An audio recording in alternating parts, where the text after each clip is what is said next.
this is the news. This is the news, and you're on Breakthrough. I'm Eugene Puryear. And I'm Monica Cruz. Thanks for joining us on our weekly live stream here on Breakthrough, coming to you every Wednesday at 8 p.m. As always, we have a really incredible slate of stories and news to give you. So what's on the slate today, Eugene?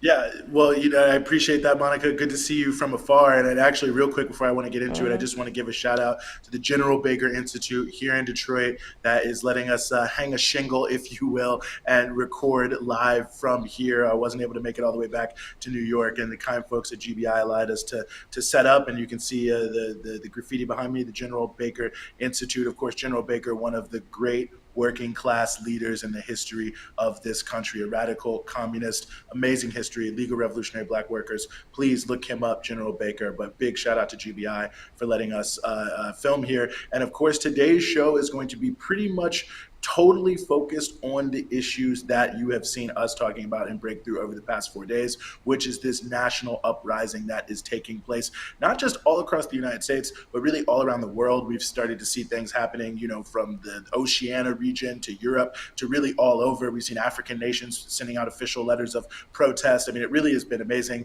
We were on the ground in Minneapolis, as hopefully you have seen. And if you check out our social media, BT Newsroom across Facebook, Twitter, and Instagram, you can see a lot of our on-the-ground footage and many other things that we were doing. But we're also going to show you a lot of that and more here tonight from what we were able to get on the ground, our BT News team in Minneapolis. So before we get 100% into it, I want to just ask you right now, take a second, look down, hit that share button, and make sure that everyone who is following you can follow us and see this. This is really important stuff, and a lot of it, I promise you, you will not see anywhere else. So we're actually going to go now into a little bit of that coverage. We want to go into a little bit of reporting we were able to put together from events across the 4 days in Minneapolis.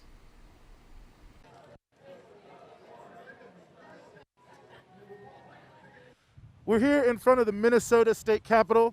You can see behind me, thousands of people have gathered here demanding justice for George Floyd, which yet again shows that the reason for these protests have not been lost. The idea that the justice for George Floyd has somehow faded to the background because of the uprising is completely and totally fake. We're also seeing that the disinformation campaign that's going on isn't resonating. Just behind me here, and I should note, the street right behind me is Dr. Martin Luther King Jr. Boulevard, and the large crowd behind me, thousands of people. Just before we went on air, an individual introduced themselves as being from Birmingham, Alabama, and a huge cheer erupted from the crowd behind us. So we're seeing that people are very happy to see individuals coming from other states. We were earlier today with the families of police brutality victims that had come from around the country, as far as away from California. There is solidarity in the streets coming from all around the United States. And that's what we at BT News really want to impress upon people since we are here on the ground. The police response, the National Guard response, the state police response, what we're hearing from the Governor Tim Walz, and unfortunately the Attorney General and also the mayor of Minneapolis, is some idea that there's some sort of outside agitating group that's coming here and creating some sort of, major disturbance. That's not what's taking place. What's happening is indigenous to Minneapolis, but many people have come in solidarity and they have been welcomed. We're here to liberate. I'm here to send a message with all these people. I feel like it's been the most peaceful and most brotherhood thing I've ever seen in my life. And like I said, we gotta just show support. It's crazy how they portray us in the media as these people that don't care. We're out here because we care. We care. In the middle of a pandemic, we're here supporting each other. This is what needs to happen, and until there is justice, it's gonna keep happening. And let the buildings burn. If that's what needs to happen, we can rebuild, but you can't take a life and bring it back. And to be, raising a young child, how does it make you feel to be bringing a child up in this sort of atmosphere where we know these kind of things can happen too often? Thing is, every black person's been raised in this atmosphere since the beginning of this country. I hope that it can be better by the time she's big enough for it to affect her. Native people, we are standing on stolen land right here, right now. So the first looting happening on this land was from our people. Every single area that you step around here was looted and taken. It is stolen. So all these people who are being hypocritical about the people who are out here right now, talking about the corporations that can replace every single piece of merchandise that was stolen, well, you need to look down and realize that every single inch of land you walk on this Turtle Island is stolen. So really, the Justice for George Floyd movement here in the Twin Cities is still very strong. It continues to come out in very large numbers, as you can see behind us, and the determination in the streets is very clear. All four! All four!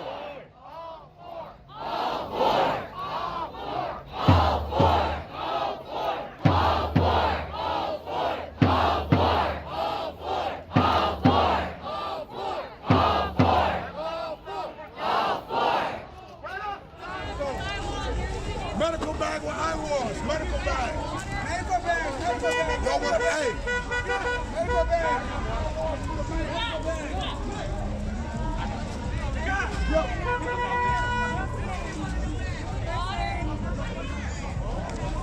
Medical bag. Hey, we got drinking water. We got drinking water. Thank you. Black Lives Matter. Black Lives Matter. Black Lives Matter. Black Lives Matter. Black Lives Matter. Black Lives Matter. Black Lives Matter. Black Lives Matter.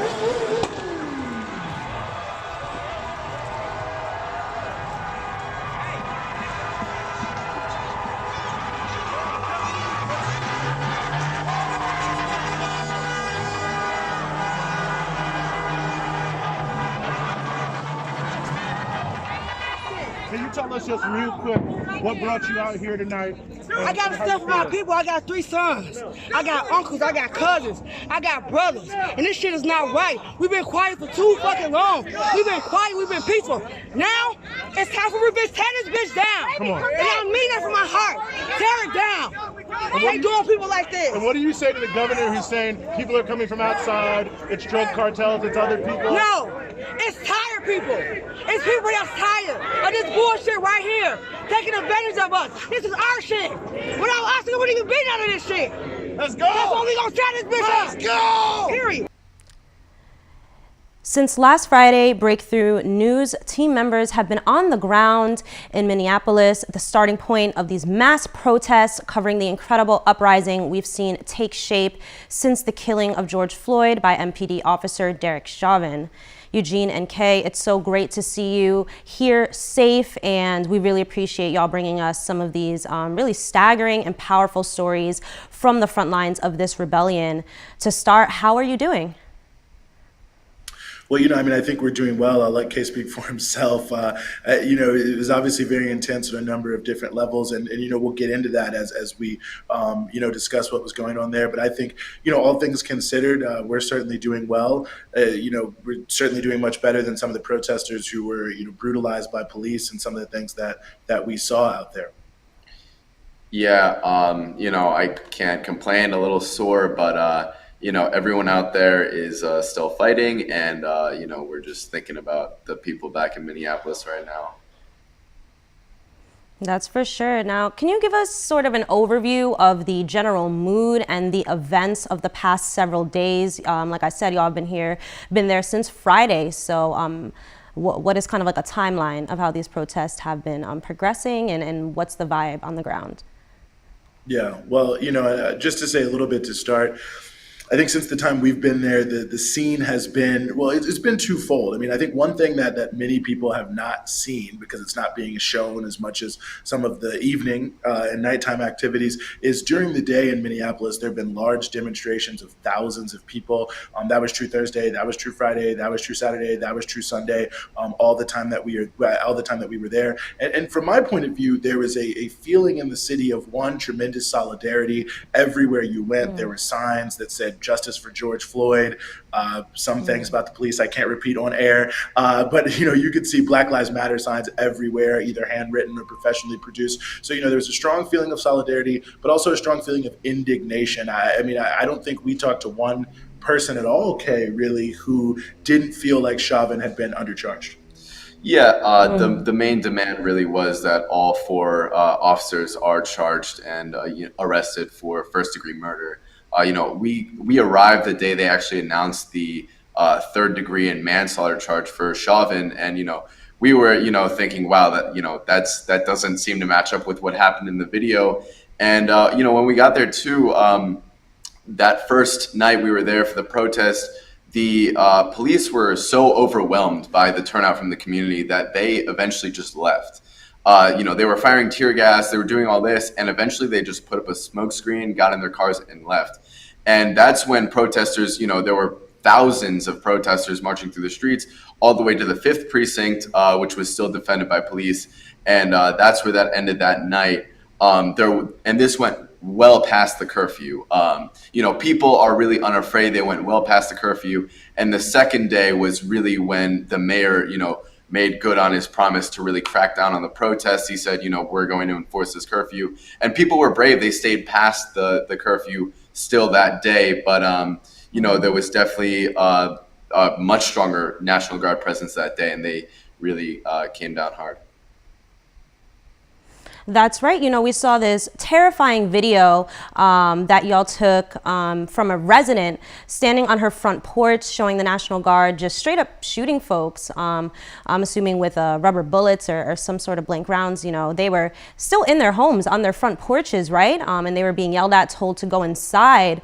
And I know that the team was in that neighborhood that night. From your experiences on the ground, how would you describe how the police and these National Guardsmen, how have they been handling the protest since y'all arrived? Yeah, no, it's an important thing, and I think that might have been the state police, and it was a marking round they fired at that young woman, which is notable because marking rounds are used by the police in order to effect mass arrest, right? Like they shoot them out and get colors on you so that later on they can come and try to pick you up. But, it's a big, anyway, it's, unbelievable really that would be fired into someone's house. And I think that was indicative. I mean, and just before that took place, Kay and I were actually trying to get to that location, and we were told by some people in the community not to go any further along the route we were going because some, at least what they believed to be live rounds, had been fired at some cars that had tried to move down the route we were going on foot. So, we were really, potentially saved by these guys from really serious potential injury. But, that day, I think Kay really put it correctly. Like they made true on their vow to crack down on the protests, despite the fact that, I think this is what's important, when we were out there, as Kay mentioned on Friday, the police just disappeared in the face of the community. And then after they disappeared, there were some things that went on that were widely criticized in the context of the uprising. So the next day, everything was about, well, we have to stop this chaos. We have to stop this chaos. Now, be that as it may, I mean, it may have been a little destructive at times, but I think to call it chaos was also, quite frankly, seriously exaggerating what was going on. Inside the crowd itself, there was a huge amount of solidarity in Bon Hami, and it was really only around the edges that windows and things were being broken. So again, to call it chaos, I think is a little bit of a misnomer. That's not the exact word to say, but you know what I mean. But nevertheless, the next day, everything was sort of very, this is sort of a contradiction in terms, but forcefully peaceful. Like people who were out protesting understood what was going on. They understood that the authorities were trying to shut things down by saying it was violent. And so people were very peaceful, doing very little of nothing, but yet and still there were these mass tear gassings, the rubber bullets, the marking rounds fired at people. And it just showed that it was about quelling a movement, not about quelling chaos, because there was literally no chaos to be had. I mean, people were going out of their way to show that they were just trying to peacefully protest against the assassination of George Floyd. Yeah, I might just add, that's a great point. And, any of the so-called violence that we saw, destruction of property, really, it just reflects the anger of the protests. All of the violence of the protests really reflects the violence of this country and the violence that was done to George Floyd and, everyone that's been killed by police over the last 400 years in this country. So, the intent of the protests the next day to be peaceful was a very intentional decision. And it really also revealed the mentality of the police and the government. This isn't about justice. You may see all these videos of police kneeling and saying, we support the protest, but at the end of the day, it's about putting down the protest movement. They would rather gas and shoot rubber bullets and arrest thousands and basically put, Minneapolis and the whole country in this almost state of martial law than do the very easy thing to arrest these 4 officers and charge them with what everyone knows what happened, this brutal murder, charge them with murder. Instead of doing that, they're saying it's on the protesters to stop protesting, which is ridiculous. If you want the protests and the anger to stop, just put these 4 murderers in prison. There's been a constant stream of rumors, not only in Minneapolis, but also in cities across the country around this issue of outside agitators. And a lot of, we're hearing a lot of our politicians talk about this. It's been all the talk in the corporate media, basically this idea that, that this movement has already been infiltrated by outside forces. And of course, with any mass rebellion or movement, there will be infiltrators, there will be agent provocateurs, but of course, all the talk about this, if people are turning on the news or listening to the latest report from their local politician or what have it, this is going to discourage people from hitting the streets, even if they know that the message of the movement they agree with and they want to hit the streets. If they're hearing, oh, well, it's just all these outside agitators, people from out of state, what have you, doing these protests, people are not going to want to come out. So what do you think about this issue, and can you tell us what you experience on the ground in terms of who's actually turning out to these protests? Yeah, I mean, I think we can both speak to that, quite a bit. It's not like we were checking people's IDs, but I mean, when you really look at the situation, it was very clear from the people we were talking to that the vast majority of people out at all times of the day and everything related to the murder of George Floyd are people from Minneapolis and the Twin Cities writ large. Of course, the Twin Cities is a large metropolitan area, but people are from all these areas around there. That's the bulk of people, the majority of people, no doubt about it. As for this outside agitators meme, to me, it seems completely and totally false. Now, of course, we're not everywhere looking at everything, but from everything we saw, and we tried to be as in the center of it as we possibly could, there was no evidence of any sort of coordinated attempt to loot stores, to attack people, to set things on fire. And in fact, it was the exact opposite. It seemed totally uncoordinated and to really actually be born of the frustration that people were feeling. And as you said, Monica, it's 100% right. Sure. Were there some people out there who were maybe just trying to have a good time? Yes. Maybe some people who were out there who had the wrong intentions and didn't really care about George Floyd? Yeah, sure.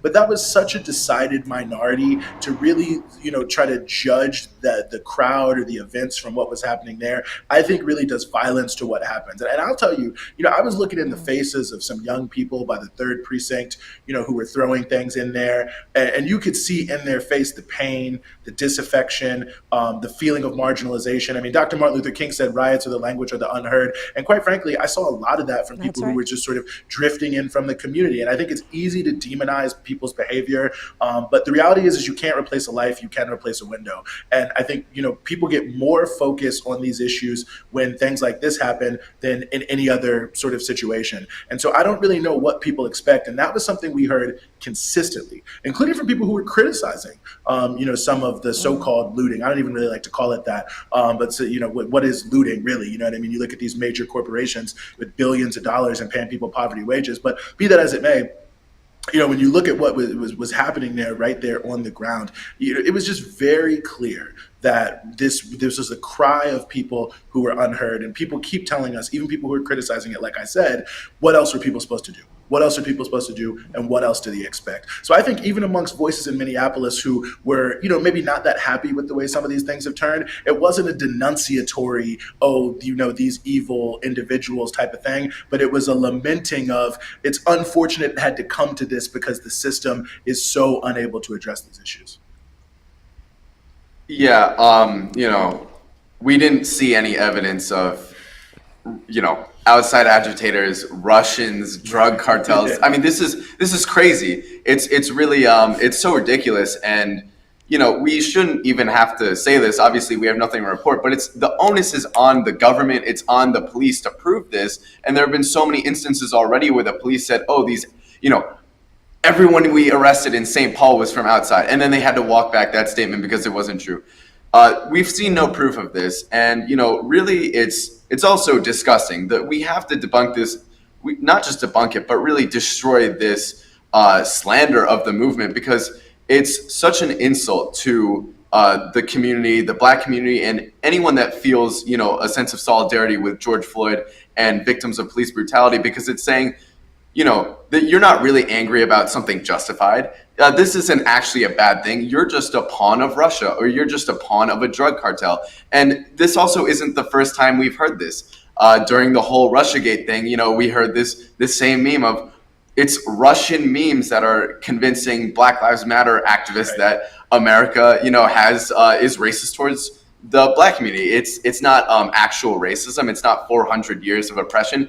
It's Russia, and you're just dupes of the Russians. And we've also seen this during the Red Scare in the 1920s and the 1930s. We saw it in the 1960s during the Civil Rights Movement and the Black Liberation Movement.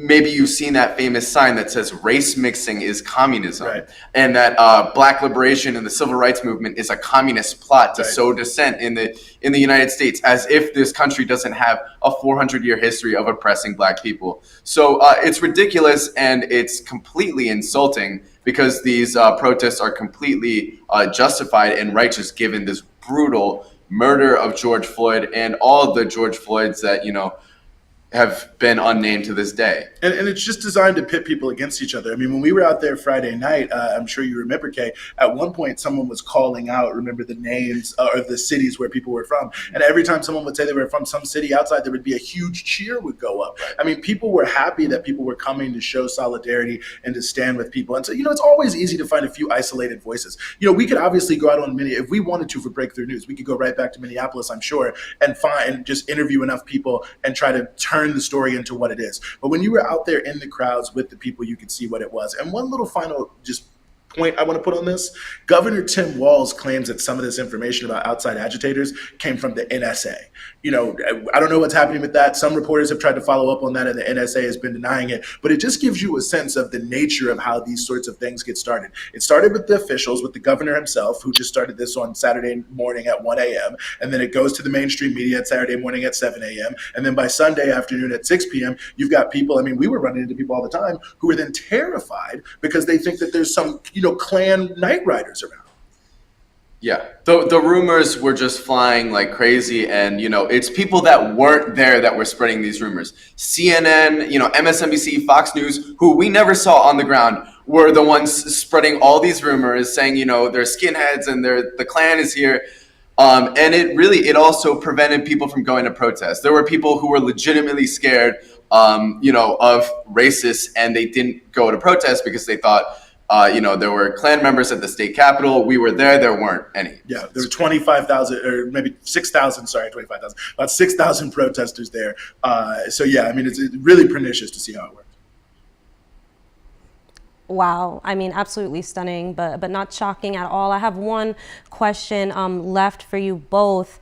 So how are the folks in the most impacted communities feeling? And in terms of community support and mutual aid, what aren't we seeing in the corporate media? Because as far as anyone I'm talking to who isn't following this super closely, all they're seeing is images of buildings burning and talk of the Target being looted, but they're not really seeing how the community is supporting each other.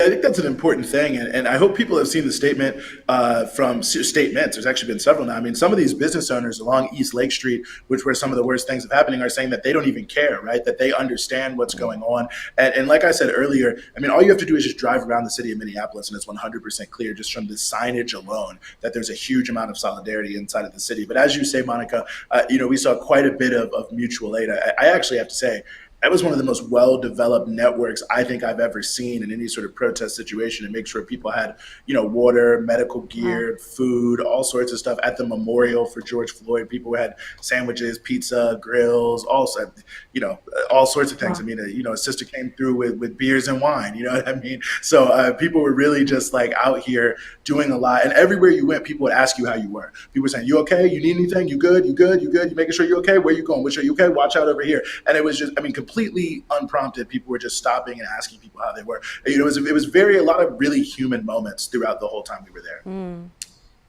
Yeah, that was actually one of the most inspirational parts. And, of course, again, the corporate media isn't reporting this. And, we didn't even see them there during some of these moments. I remember, we were walking home from the protest on the first day, and there were people. I mean, this was like 1 a.m. Yeah. This was like 12:31 in the morning.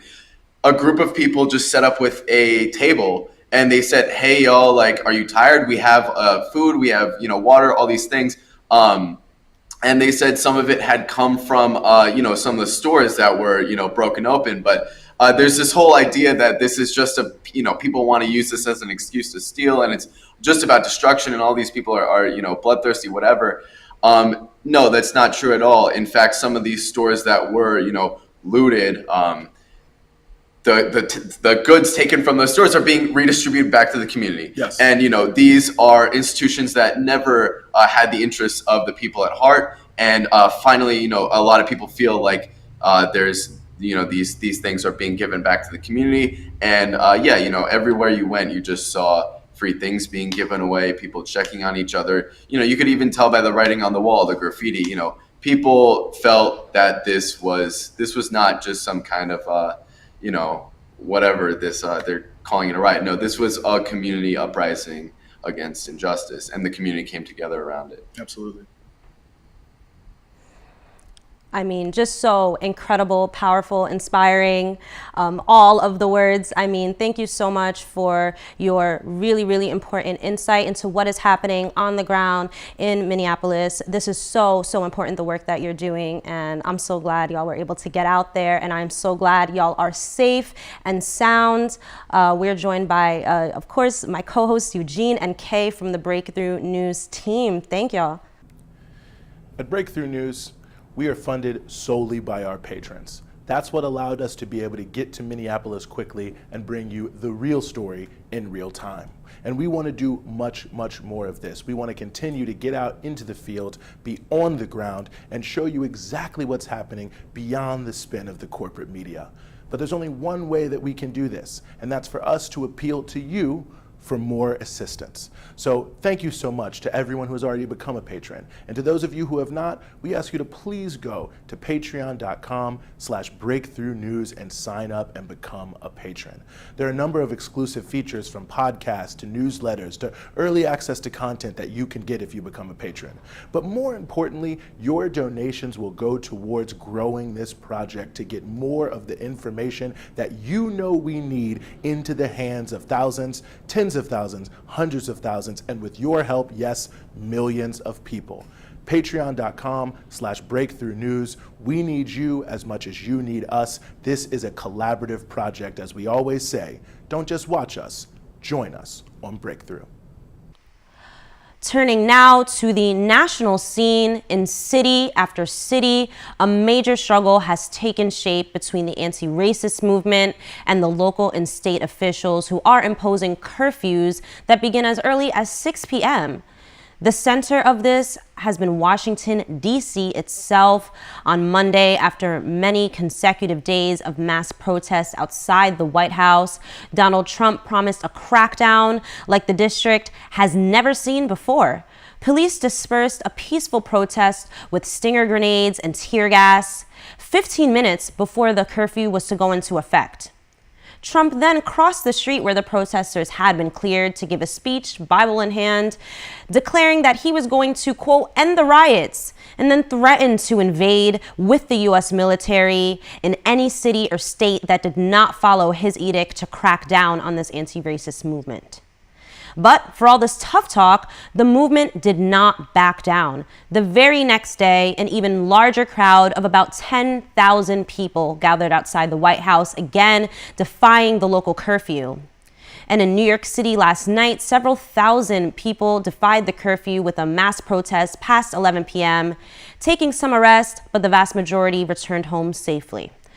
This followed 4 straight days of protest in Minneapolis, defying the curfew there, with largely peaceful protests, but a far more violent response from the National Guard and police, as we've reported. So the big question is, are these curfews even legal? Some say no, because they provide no exemptions for First Amendment protected activity. Of course, that is the right to assemble, to peacefully protest and exercise one's free speech. The Constitution, we should remind our viewers, says that Congress shall pass no law that abridges those rights. There are already laws on the books around things like looting, arson, vandalism, which activists argue shows that the curfew isn't about stopping those things, but stopping the movement itself. And that's definitely how it looked last night, with police instigating violence and confrontation of largely peaceful protests all across this nation. And we must note the particular role of the Democratic mayors and governors in creating these curfews.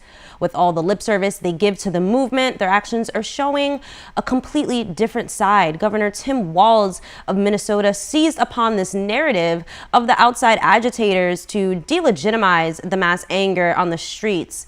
Public officials claimed all or nearly all of those arrested were from out of state. But that was a total lie, quickly disproven by a local media outlet reporting that 86% of those arrested were from the state of Minnesota. This narrative of the outside agitator has spread regardless, repeated by nearly every mayor in the country. But this raises another big question. If there's a rebellion in nearly every city in the country, why would people be traveling out of state instead of going to their local protest to engage in such actions? Clearly, there is a much more deeply rooted anger that is expressing itself as this movement intersects with the widespread anger at this country's mishandling of the coronavirus pandemic, the absence of healthcare for all, the staggering unemployment numbers, and the threats of a new wave of evictions. And it's not a small minority that's angry. In fact, large numbers of Americans from all walks of life are uniting around this movement against racism and calling for justice. A stunning Monmouth poll found that 78% of Americans believe that anger over George Floyd, his murder, was justified. And get this, 54% believe that under these circumstances, burning a police precinct is justified. 50%. So that goes for so much for outside agitators. And as activist and journalist Sean Blackman tweeted from outside the White House last night, these outside agitators are astonishingly good at looking and sounding precisely like Black Washingtonians. Well, I think it's very clear up to this point that our government would rather arrest and brutalize thousands of peaceful protesters over arresting and charging the four police officers responsible for the murder of George Floyd. And even after the news today that these officers were charged, it does not look like this movement is stopping anytime soon. Well, one of the events that we were very privileged to be able to be a part of with Breakthrough News team was a press conference held by Families Supporting Families, which is an organization mainly of families in the Twin Cities area who have lost loved ones to either the Minneapolis police or one of the surrounding police in the metropolitan area. But many families came from families of victims of police brutality, that is, came from around the nation, some as far as California and Louisiana, to stand with these families in the Twin Cities, and all of them together to demand justice for George Floyd. It was a very heartfelt and a very important event that took place there. And we want to be able to show you some of the voices of the mothers and other family members who have lost loved ones from police brutality. It's Dion Smith. I'm from Stockton, California. My son was murdered by 2 Stockton police and the sheriff. My son's name is James Rivera, 16 years old, unarmed. He was executed a day before his 17th birthday. Ms. Smith, what was it that brought you all the way from Stockton, California here to Minneapolis, Minnesota? When I heard the cry of Floyd, when he says mama. And when I was watching the video, I had to watch it twice. And I said, I have to come because he had called for the mothers. And that's why I'm here. What would justice look like for you in cases like this? When we start seeing officers being put in prison for murder. Tell us the loved one you're here standing for. Yes, my name is Dee Friday Hall. My son is Kobe Friday. He was executed August the 16th, 2016 in Stockton, California by Officer David Wells. And the nature of the assassination was a mistaken identity. So actually, my son was going to the corner store and he was pursuing a suspect, and he didn't have a visual, he didn't have a digital, he didn't have a picture of the person that he was looking for. My son had dreads, the guy had dreads. My son had on a white tee, he had on a white tee. So he shot my son. He shot my son down and he killed him. So I just want to say that I'm going to fight for my family. I'm going to fight for me.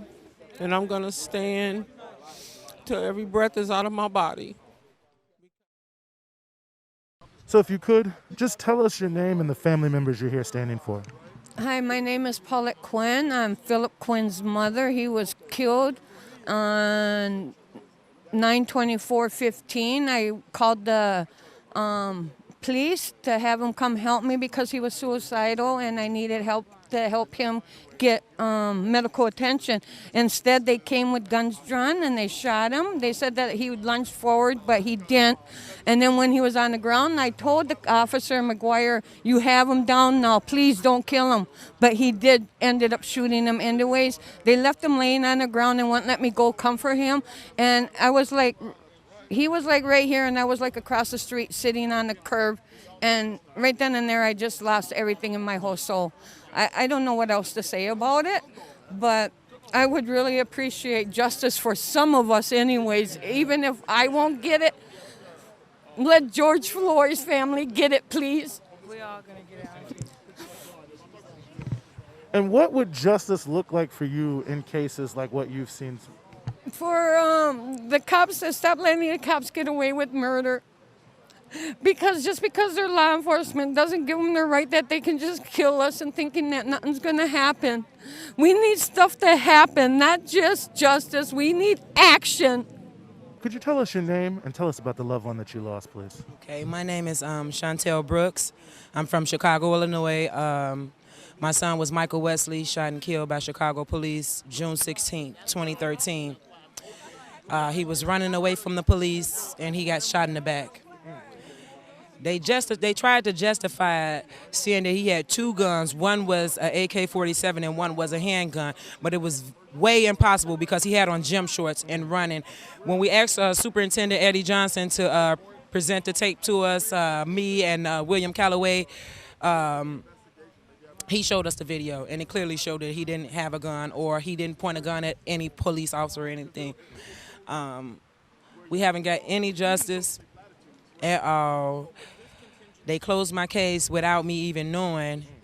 And also, like I said, my son was 15 years old. So, you know, this is just wow. You know, when the police kill, it's like it just gets swept under the rug. So we didn't want it to come to this, like all the violence and stuff. But what more can we ask for? Like I said, my son been dead since 2013. And we've been out here, boots on the ground, steady moving forward, trying to have peaceful protests and stuff like that. But then when buildings and things get burned down, people want to say that, you know, we're wild and hooligans and all that type of stuff. But we're just going to keep fighting for justice. We plan on going to Washington, D.C. next year. We was planning on going this year, but due to all the stuff that's been going on, we couldn't make it. But next year we going and we making a stand because we have to stop this killing of our people like this. This past Saturday, I was able to hit the streets of Newark, New Jersey, a short commute right out of New York City, to join a huge protest, standing in solidarity, calling for justice for George Floyd and all victims of racist policing. Let's take a look at the sights and sounds from that really incredible protest over the weekend in Newark. I'm here in Newark, New Jersey, where about 1,000 people have taken to the streets to demand justice for George Floyd and all victims of racist police killings. The crowd has been incredibly energetic and passionate, but also very peaceful. There's been heavy police presence with some drones flying around, with a couple of helicopters flying going around surveying the crowd, but nothing has really popped off yet. People are here caring for each other, making sure to hand out water, and snacks and masks.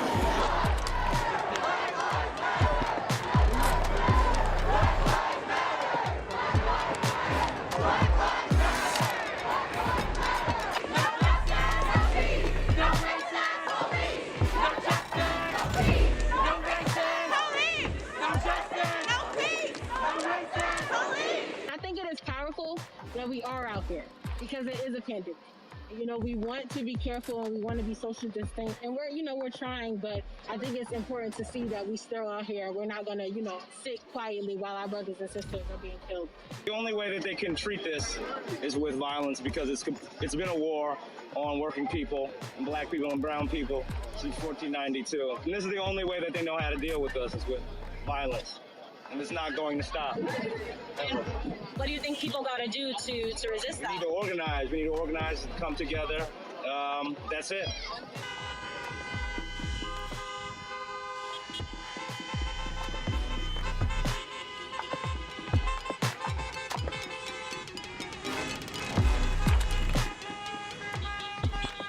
I am a single mother, and I have lost my job and my income through no fault of my own because of COVID-19. As a bartender, that's considered a non-essential business. Well, guess what? Collecting rents is not essential business. We recognize that the injustices that threaten our right to housing go hand in hand with racism and police brutality. It is the police that violently enforce the policies that put the black community at a higher risk for inadequate housing and eviction. Our struggles are united.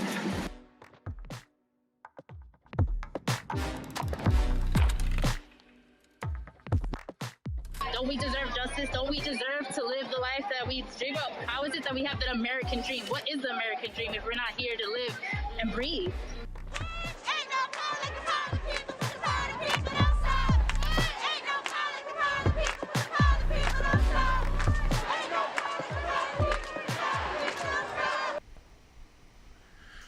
Well, that is going to do it for this week's show. Obviously, very poignant moment, but a very exciting moment as many people are starting to say this is enough and rise up against oppression and exploitation. So we'll keep bringing you these stories and, in fact, more from what we saw in Minneapolis and other cities around the country moving forward. Yes, we will. Thank you for tuning in to this week's live stream. If you haven't already, make sure you're following us on social media at BT Newsroom to keep up to date with the really important stories we are putting out here. And if you want to continue to support the work that we're doing, a really important way you can do that, as we mentioned, is becoming a patron. Check us out on patreon.com/breakthroughnews. Please share this video if you haven't already, and please join us on our live stream next Wednesday at 8 again. Because as we always say, don't just watch us, join us on Breakthrough.